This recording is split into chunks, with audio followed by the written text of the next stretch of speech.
Hello friends, मैं हूं गौरव और क्या आपको पता है इंडिया को एक डेवलप नेशन बनने से और स्काई स्क्रेपर्स बनाने से बस एक ही चीज रोक रही है। देखो, ये है एशिया और यहाँ पर है दुनिया के 80% स्काई स्क्रेपर्स। ये रहा China with 981 sky scrapers, UAE with 137 sky scrapers, Indonesia जो कि बाय द वे इंडिया से कम डेवलप्ड है बट यहाँ पर भी 48 स्काई स्क्रेपर्स है, और फाइनली ये छोटा सा सिंगापुर विद 33 स्काई स्क्रेपर्स।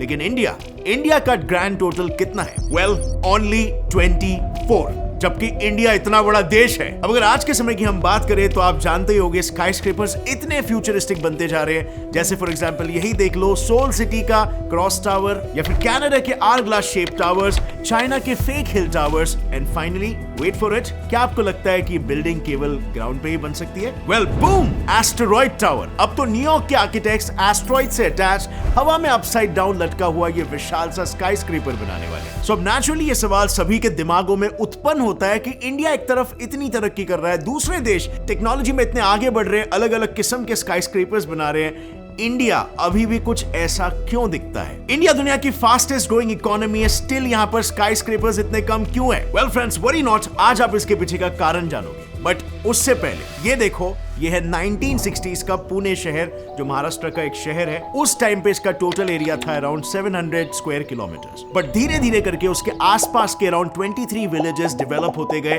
और पुणे की बाउंड्री बढ़ती चली गई, और आज के तारीख में पुणे 10 गुना एक्सपैंड होकर अराउंड 7000 स्क्वायर किलोमीटर्स का पुणे मेट्रोपॉलिटन रीजन, जिसे पीएमआर भी कहते हैं, बन चुका है। अब यहाँ पर मैं सिर्फ पुणे की बात नहीं करूंगा, बल्कि सूरत, अहमदाबाद, दिल्ली, एनसीआर भी इसी तरीके से एक्सपैंड हुए, ओनली बिकॉज ऑफ इंडिया की special urban planning strategy, the horizontal spread. So picture this, बात लेट 1950s की है, जब इंडिया रिसेंटली इंडिपेंडेंट हुआ था। सरकार को रैपिड डेवलपमेंट करना था और लोगों को हाउसिंग भी प्रोवाइड करना था। ऐसे में इंडिया के टॉप आर्किटेक्ट चार्ल्स कोरिया को एक आइडिया आया। उन्होंने कहा कि सिटीज में लंबी इमारतें नहीं बल्कि लो राइज यानी कि छोटी इमारतें ही बननी चाहिए, क्योंकि इससे दो फायदे होंगे।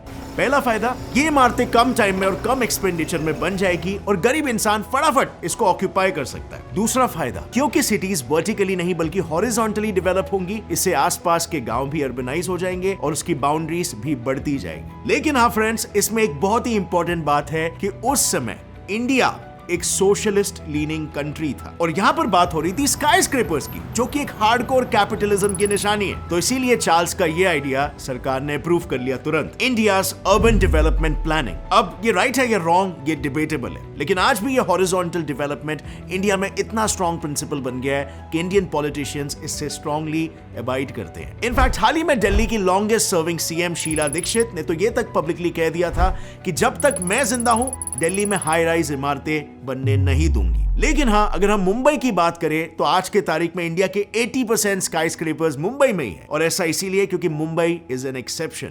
मुंबई में हॉरिजॉन्टल नहीं बल्कि वर्टिकल ग्रोथ चलता है। इसका रीजन सिंपल, बिकॉज मुंबई एक आइलैंड सिटी है, यानी कि ये चारों तरफ से पानी से सराउंडेड है। सो ऑब्वियसली हॉरिजॉन्टल स्प्रेड का तो यहाँ पर कोई स्कोप ही नहीं है, और इसीलिए मुंबई इंडिया का टॉलेस्ट सिटी तो बन गया, लेकिन फिर भी इंटरनेशनल सिटीज से अगर इसे कंपेयर करें तो आज के तारीख में भी मुंबई उनसे बहुत पीछे है। और इसके पीछे आता है हमारा विलन एफएसआई, और इन स्काई स्क्रेपर्स को प्लान और एग्जीक्यूट करना काफी लंबा प्रोसेस है। साइट सिलेक्शन से लेकर डिजाइनिंग, कॉन्ट्रैक्ट्स के approvals, building foundation, final interior etcetera. और जनरली स्पीकिंग तो बिल्डिंग बनाने से ज्यादा टाइम तो कॉन्ट्रैक्ट्स अप्रूव कराने में ही जाता है, जिसमें मेन कॉज होता है इम्प्रॉपर डॉक्यूमेंटेशन और कभी कभार तो इवन सिली मिस्टेक्स जैसे ग्रामेटिकल एरर्स, जिसकी बदौलत इवन बड़े बड़े प्रोजेक्ट्स के डेट्स भी पुश हो जाते हैं। लेकिन फ्रेंड्स, इसी तरह की प्रॉब्लम्स का स्मार्टेस्ट सोल्यूशन मैं लेकर आया हूं आपके लिए, जो है PDF element by Wondershare. PDF element एक ऐसा सॉफ्टवेयर है जिसे आप कोई भी पीडीएफ डॉक्यूमेंट को edit, convert, annotate, organise, sign और फिल कर सकते हो। एकदम फास्ट एंड अफोर्डेबल है और इजी पीडीएफ सॉल्यूशन है जो आपको पीडीएफ फॉर्मेट के डॉक्यूमेंट्स को मैनेज करने में हेल्प करता है on devices like desktop, mobiles and even web. मान लो आपके प्रोफेसर ने स्टडी मटेरियल पीडीएफ फॉर्मेट में शेयर किया और आपको अपने नोट्स प्रिपेयर करने हैं for the same. So normally हम दूसरी डॉक्यूमेंट बनाते हैं जो सही समय पे कभी मिलती नहीं है। वेल, इस ऐप के एनोटेट पीडीएफ फीचर की मदद से आप पीडीएफ फाइल में ही नोट्स बना सकते हो, या फिर आप सेम पीडीएफ को कन्वर्ट या एडिट भी कर सकते हो through this app. So students और वर्किंग प्रोफेशनल्स के लिए तो ये ऐप एकदम वरदान है। है तो आज ही जाओ, डिस्क्रिप्शन में दिया गया है लिंक, डाउनलोड करो पीडीएफ एलिमेंट और पाओ off on black Friday sale. And now let's jump back to our topic. So बात ये है ना, जब 1900s में न्यूयॉर्क रैपिडली ग्रो कर रहा था तब यहां पर एक भव्य 40 मंजिला इमारतें द इक्विटेबल बिल्डिंग बनी। अब ये बिल्डिंग फ्लोर एरिया के हिसाब से दुनिया की लार्जेस्ट और अमेरिका की मोस्ट वैल्यूएबल बिल्डिंग थी, लेकिन not according to common New Yorkers. पता है उन्होंने इसे क्या कहा? Monstrous parasite on the veins of New York, ये टाइटल मिला इस बिल्डिंग को। और इसके पीछे कारण ये था क्योंकि इतना विशाल था कि शहर की दूसरी तरफ में सनलाइट पूरी तरीके से ब्लॉक कर देता था। इस बिल्डिंग का शैडो ही 7 एकड़ के एरिया को अंधेरे से ढक देता था। सो नेचुरली न्यूयॉर्कर्स को ये पसंद नहीं आया और उन्हें ये भी डर था कि ऐसे और बिल्डिंग्स अगर बनते रहे तो पूरी तरीके से सिटी में बस सिर्फ अंधेरा ही छा जाएगा। सो इस प्रॉब्लम के सोल्यूशन के लिए एक आइडिया निकाला गया, एक restriction rule called FSI. FSI का फुल फॉर्म है फ्लोर स्पेस इंडेक्स, जिससे कि बिल्डिंग की हाइट में एक लिमिट लग गई। और आज तक यही एफएसआई वो इकलौता मेन रीजन है जो भारत को स्काईस्क्रेपर्स बनाने से रोक रहा है। अगर टेक्निकली कहा जाए तो FSI is the ratio of the total floor area of the building to the total plot area of the building, और हर एक सिटी का अपना एफएसआई होता है। अब इमेजिन करो कि दो सिटीज है, सिटी ए और सिटी बी। दोनों सिटीज में हजार स्क्वायर मीटर का एक प्लॉट है। अब इन प्लॉट्स पे बिल्डर कितने फ्लोर्स बना सकता है वो पता चलेगा दोनों सिटीज के एफएसआई से। लेट्स से सिटी ए का एफएसआई है 1, सो बैक कैलकुलेशन से टोटल फ्लोर एरिया मिलता है 1000 स्क्वायर मीटर। सो यहाँ पर 1000 स्क्वायर मीटर फ्लोर एरिया का एक फ्लोर बन सकता है। अब अगर कंपैरिजन के लिए दूसरे सिटी को पकड़ते हैं, मान लो सिटी बी का एफएसआई है 2। अब यहाँ पर भी सेम बैक कैलकुलेशन करके फ्लोर एरिया मिलता है 2000 स्क्वायर मीटर। तो यहाँ बन सकता है 1000 स्क्वायर मीटर के 2 फ्लोर्स, यानी लिटरली सिटी ए से डबल कमाई,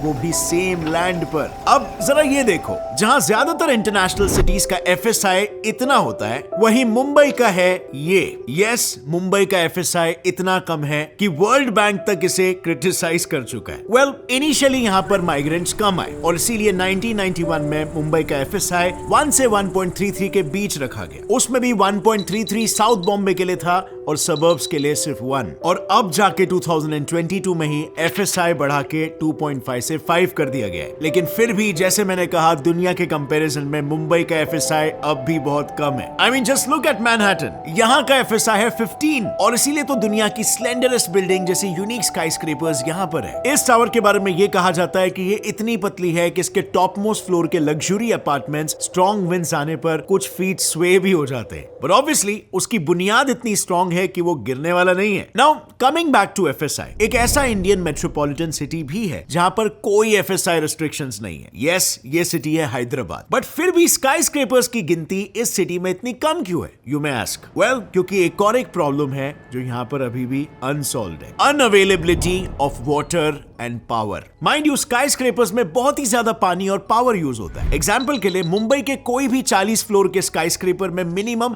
1600 फ्लैट्स होते हैं। अब हियर्स द वर्स्ट पार्ट, अगर हम इन स्काईस्क्रेपर्स में रह रहे 1600 फैमिलीज का डेली वाटर कंजम्पशन कैलकुलेट करें तो वो स्काईस्क्रेपर्स में नहीं रहने वाले 1600 फैमिलीज से 2.5 लाख लीटर ज्यादा है। प्लस इन्हीं स्काईस्क्रेपर्स में हर दिन 46,000 किलोवाट्स पावर भी यूज होता है। अब इंडिया, जहां पर 13% घरों को इलेक्ट्रिसिटी का एक्सेस ही नहीं है और 66% घरों में कभी भी पावर कट्स हो जाते हैं, वहां ये स्काईस्क्रेपर्स का होना काफी इम्प्रैक्टिकल है। और इसीलिए अगर आप मुंबई शहर का एग्जांपल लोगे तो यहां पर रिलेटिवली ज्यादा स्काईस्क्रेपर्स होने की वजह से अक्सर वाटर और पावर कंडीशंस अच्छे देखने नहीं मिलते यहां पर। अब इतने सारे प्रॉब्लम्स पहले से ही कम थे क्या कि एक और एक प्रॉब्लम यहां पर आ जाता है, AAI's रेस्ट्रिक्शन। ये देखो, ये है देश की तीसरी सबसे बड़ी इमारत जो कि मुंबई में, वर्ल्ड वन टावर। इसकी हाइट है 282 मीटर्स और इसमें 76 फ्लोर्स है। अब आप बोलोगे ये तो अच्छी बात है, इसमें प्रॉब्लम क्या है? वेल, प्रॉब्लम ये है कि ये बनने तो वाली थी इंडिया की सबसे ऊंची इमारत। इसकी हाइट होने वाली थी 442 मीटर्स, यानी कि लगभग आधा किलोमीटर। लेकिन कबाब में हड्डी बनने के लिए आ गए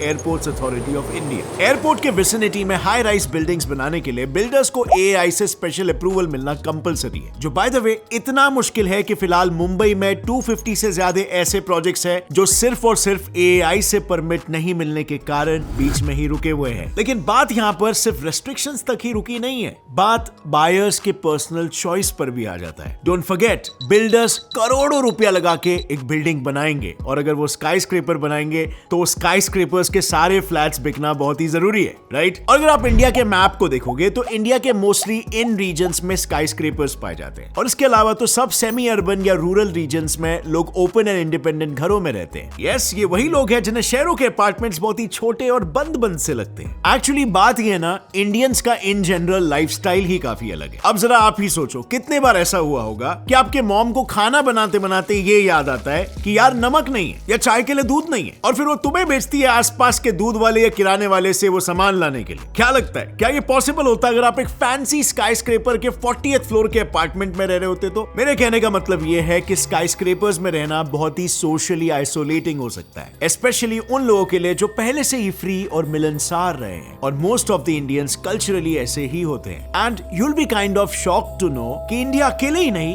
एक्चुअली दुनिया भर में एक एंटी स्काई स्क्रेपर ट्रेंड भी चल रहा है। कंट्रीज को ये रियलाइज हो रहा है कि स्काई स्क्रेपर्स एक एनवायरमेंटल और फाइनेंशियल बर्डन हो सकते हैं। एक स्टडी में ये पाया गया कि छोटे छोटे बिल्डिंग्स के शहर का कार्बन फुटप्रिंट लंबी स्काई स्क्रेपर्स वाले शहर से काफी कम था, और यही शायद रियलाइज हो रहा है चाइना को, जो कि दुनिया में सबसे ज्यादा स्काई स्क्रेपर्स बनाने वाला देश है। चाइना ने तक स्काई स्क्रेपर्स बनाने पर बैन लगा दिया है। इट टर्न्स आउट उसके ज्यादातर स्काई स्क्रेपर्स तो बस वैनिटी प्रोजेक्ट्स थे, जस्ट सो दैट वो दुनिया को अपनी एडवांसमेंट दिखा सके और दूसरे शहरों के रिकॉर्ड्स को तोड़ सके। और इस एंटी स्काई स्क्रेपर ट्रुप में यूरोप भी शामिल है। यूरोप में भी आपको ज्यादा स्काई स्क्रेपर्स नहीं दिखेंगे, पर वो बात अलग है, उसका रीजन कुछ और है। आप खुद ही समझ जाओगे इन पिक्चर्स को देखकर। ये है प्राग, ये है कोपेनहेगन, ये है सैंटोरिनी और ये है पेरिस।